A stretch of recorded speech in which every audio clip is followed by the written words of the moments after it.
Twisted terror, terror's cry. Twisted terrors in the body, that funny man of fuse that You're watching Twisted Terrors. Now your host, Zomboy.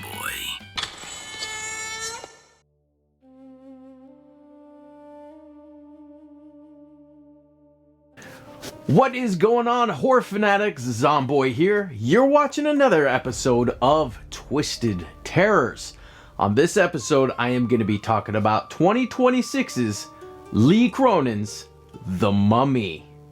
This movie is directed by Lee Cronin. You might know that name from Evil Dead Rise. This movie is rated R, comes in at 2 hours and 14 minutes long.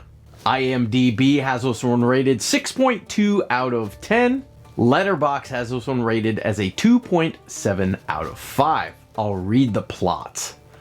A young daughter of a journalist disappears in the desert without a trace. 8 years later, the broken family is shocked when she is returned to them, as what should be a joyful reunion turns into a living nightmare.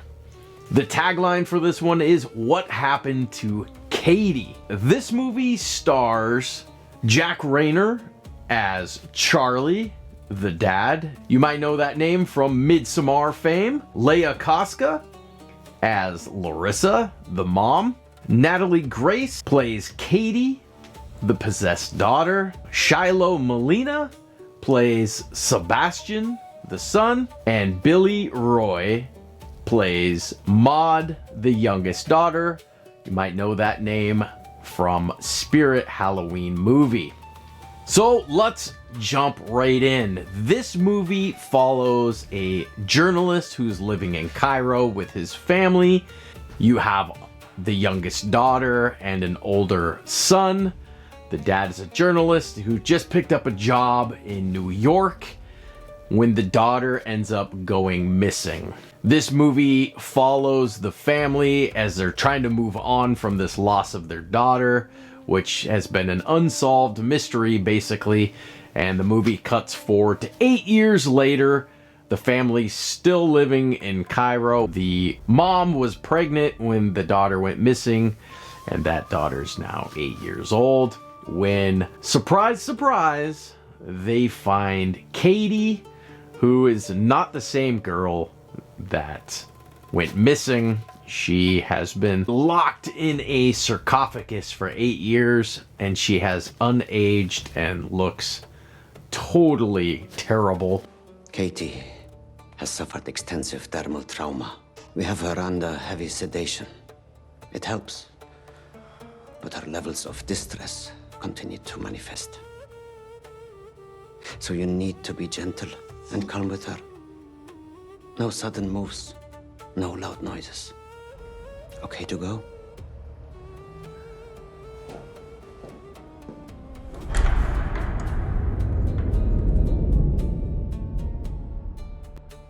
When she is given back to the family, with doctors saying it would be best for her to be in a home environment with her family, and that she's basically catatonic and doesn't talk, and the best thing for her would be to go home.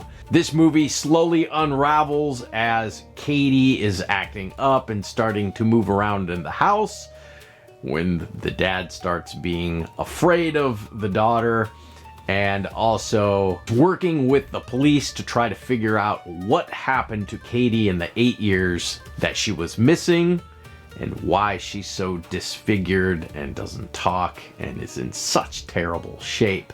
And Katie is slowly falling apart. Mom's cutting toenails and her skin's falling off and her toenails are coming off. And the movie follows along as the family's trying to figure out what happened to her and how to fix her. I will leave it there when it comes to trying to keep it spoiler free. From this point going on, I am gonna spoil things, so I would hop out now and watch the movie before continuing on. This movie, the dad finds out that the daughter is possessed by a Nasmaranian, also known as the Destroyer of Families, which goes way back in history, and then eventually the Nasmaranian disappeared. So you find out in the beginning of this movie, when it starts off, there's a woman. She comes home with her family to find that their parakeet is dead, which is assigned to her to go into the basement. And when her and her husband go into the basement, there is a black pyramid underneath their house with a trapdoor leading down to a burial chamber where there is a sarcophagus. And they have a chain system built into their house to be able to raise the lid of the sarcophagus because they're waiting to see if it has come to life. What this story is this family for thousands of years, and it's passed down generation to generation, is looking after this sarcophagus. And when the mummy inside wakes up, they have to find a host to move the demon basically from the mummy body into a new body so it can go back to sleep. And so you find out that is why Katie went missing, because the mother says that a child works best because it's young and it lasts the longest. And so Katie gets put in this sarcophagus and wrapped in all this protective layering and left there. And the only reason she was found is they found out the valley was gonna flood, so they had to move the sarcophagus, and the plane ends up crashing, dumping the sarcophagus where it was found with Katie inside. And Katie is possessed by this Nasmaranian, and of course they're cleaning her up and she is becoming more and more powerful. You come to find out not only can this demon possess Katie, it can actually start possessing the people around Katie. So by the end of this movie, the two siblings are also possessed and doing biddings for her. And this movie does not hold back when it comes to cringy gore. I can't tell you how many times when I watched this movie, I was cringing when it comes to teeth things. There are scenes where the youngest daughter's tearing her own teeth out one by one. At one point, Katie kills the grandma by biting her and then hanging her in midair by her own rosary around her neck, and then throwing her out the second-story window, where she hits the family's car as they're parking down below and then slides off, and then they have to watch as she is eaten by a pack of wolves. I mean, it doesn't get more brutal than that. This movie's a lot of fun. I love that they took the concept of ancient Egypt and made an absolute terrifying horror movie based off of what's been done before. There's been many mummy movies done in the past, but never like this. This movie has the gore, the soundtrack is good, the acting is fantastic all the way around, even from the young children.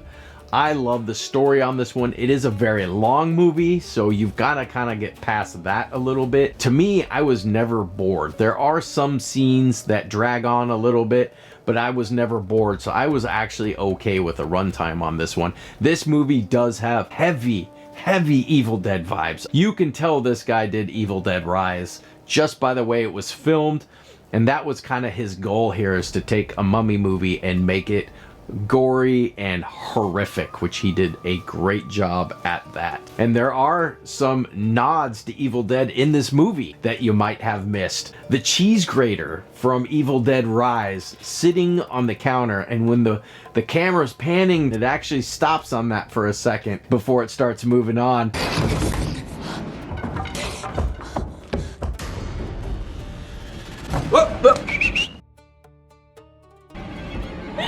And it just lingers just long enough for fans to notice. The family's home number is 1904.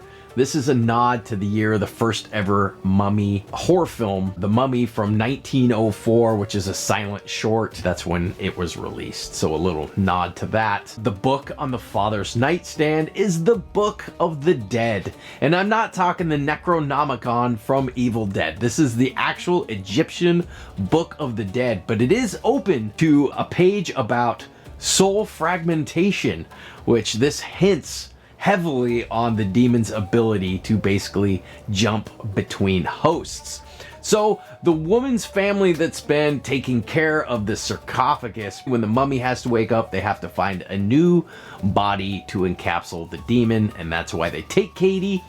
And I love this because it plays heavily on the end of this movie as well, where the dad just wants to save his daughter, who is not in good shape by this point. I mean, the demon has torn all her skin off, but the dad has the Egyptian police officer that's been helping him, who was able to remember the incantation to basically transfer the demon from the daughter into himself to save his daughter, and then they lock him up. I love even the police officer in this movie. The police officer, her name is Dahlia. She is heavily invested in helping this family. She was involved with the original case when she went first missing, so she has been really wanting to help the dad find out what happened to Katie.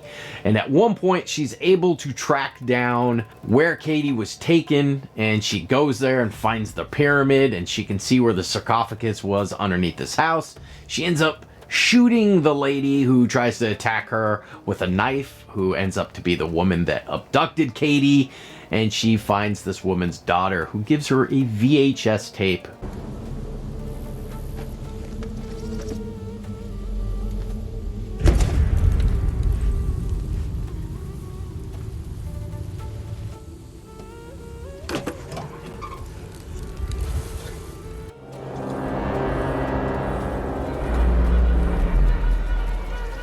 That when they play it, shows everything that happened to Katie. It starts off with an interview with the mom talking about why she's doing it and why she picked Katie, and then it also starts following the incantation of the transfer of the demon from this mummy into Katie, and then the mummification wrapping they do on Katie to keep the demon inside of her. It's got all these old ancient Egyptian writing all over it that is meant to keep the demon inside of her as long as it can. But it plays heavily at the end of the movie, where they find out the woman that was shot, that took Katie, is still alive and in a mental institute, and they end up taking the dad in there in a wheelchair, sedating her, and they don't show it, but at the end you can hear the police officer doing the incantation again, where they're gonna transfer this demon into the woman that took Katie, which is a great full circle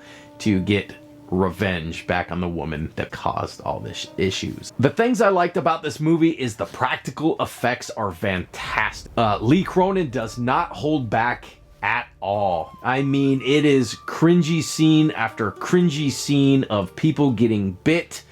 The grandma there's a scene after she was killed, she's in a coffin during a funeral, and the daughter, who just tore all her own teeth out, goes up and unties grandma's mouth. They had it sewed shut, takes her dentures and wears them. Sweetheart, what's wrong?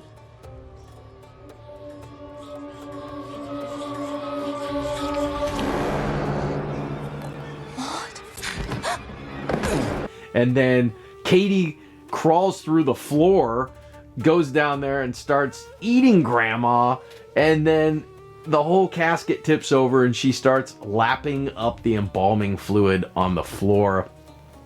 I mean, this movie's not for everyone.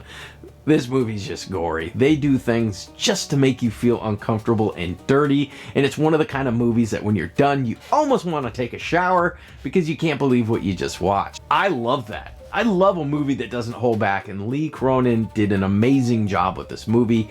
And you know, James Wan was invested in helping with this movie. He was a producer, as well as Jason Blum. I can see a lot from those two in this movie as well. James Wan handpicked Lee Cronin to make this movie. Everyone thought he was going to be doing an Evil Dead Rise 2 almost, but he ended up doing The Mummy instead, and I'm glad he did. This one, I was very happily surprised. I gave this one a 4 out of 5 on my Letterboxd. I think it could be a 4.5, I did watch it a second time for this video, and I loved it just as much. And I actually saw things in it that I missed in the first one, and I highly enjoy this one. So I've got it between a 4 and a 4.5 out of 5 for me. I highly recommend it. If you haven't seen this movie, go check it out. Hopefully you have, because otherwise I just spoiled everything for you. Some of the other things I liked in this movie is Katie's body horror. I mean, she is slowly falling apart in this movie. She looks terrible. I mean, her hair is falling out. Her skin is sloughing off of her body. She is throwing up all over the place. She's bleeding all over her. Yeah, the skin coming off scene is absolutely disgusting, and I loved it. Oh, there's a scene where Katie gets in a hand-to-hand combat basically with her dad, and she ends up getting him to the floor and starts headbutting his face over and over again as he is just a bloody mess. That scene made me cringe as well. There's a scene where the police officer Dahlia is attacked by Grandma, who's dead, and Grandma is basically like a deadite, and she vomits up a scorpion, which she vomits it into Dahlia's mouth, who swallows it. And then there's a scene where the tail comes out of her throat and starts stabbing her in the throat with its tail, and she ends up reaching her hand down her throat and is pulling the scorpion out of her throat as the tail is getting sucked back in her throat, and she has to pull it out. And that is right before the dad wants to pull the demon out of his daughter, and so he wants Dahlia to say the incantation that she memorized from the tape, and she can't speak right because her vocal cords are so screwed up, so she has to put her fingers in her throat hole, and she's changing the octaves of her voice with her finger until she can start to speak, and she's just fingering the inside of her throat, and it's super cringy, but I love it, and her voice sounds so neat when she does that. The practical effects in this movie are so great. You know, there is CG in this movie, but they use as much practical effects as possible, and it really shows. It is fantastic. I already talked about Grandma's death. That was brutal. I would say the only dislike for me is it just is a little bit long, but for me it's forgivable because I wasn't bored. Sometimes when a movie starts getting over the hour and a half, I start losing a little bit of interest in this movie. This one, it just keeps on dialing up the gore and horror, and so by the end, this thing is just full tilt. You know, it takes a little bit to get going, but once it gets going, it stays at 100 miles an hour the rest of the movie, and I love that about this movie. I can't wait to see what Lee Cronin does next. He has a knack of having a style to his movie that I really like, and he really pulled everything he learned from Evil Dead that worked and then ramped it up 100 times more and threw it in The Mummy. I do wish they would have picked a different title, because for me, when I was telling people about how much I love this movie, they hadn't seen it because they didn't want to see a sequel to the older Mummy movies. And I would have to tell them this one is in no way connected to those movies whatsoever. This is its own standalone film that he put his name on to basically separate it from the other ones. And that's why it's called Lee Cronin's The Mummy. That's the only thing I wish they would have done, is pop in a new name, make it its own thing. But that's okay, it's forgivable. Go check this one out. I highly recommend it. This is one, when it comes out, I am gonna buy to add to my collection. And you better believe when Lee Cronin comes out with another movie, I'm gonna be there to check it out, because so far I'm a huge fan. He also did a movie called, I think, A Hole in the Ground. I have not seen that one, but now seeing Evil Dead Rise and this one, I'm probably gonna pop back and check that one out, and I will tell you what I think of that one as well. This is Zomboy saying thank you so much for watching another one of my videos and spending some time with me. If you have any ideas for movies you'd like me to maybe do a video about, go ahead and put it down in the comments down below, and I will see you on the next video. Keep it scary. Bye.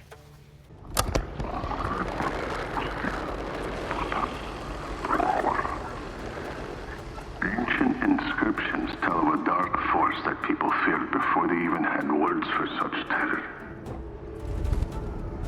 Nasmaranian moved as a shadow amongst the living, delighting in turning father against son and in leaving mothers to bury their children. It was known as the destroyer of family. Like a sickness of the soul, it traveled from one person to the next. A whisper in the ear, a seed of suspicion, creating cruelty where love once lived. Entire communities unraveled as this beast spread a cancerous rot amongst them. It was the devil of its time. But then, by 2000 BC, its influence faded. No more writings, no more stories, save for one rumor. That the Nasmaranian had been trapped through an ancient ritual. Either that, or it just disappeared.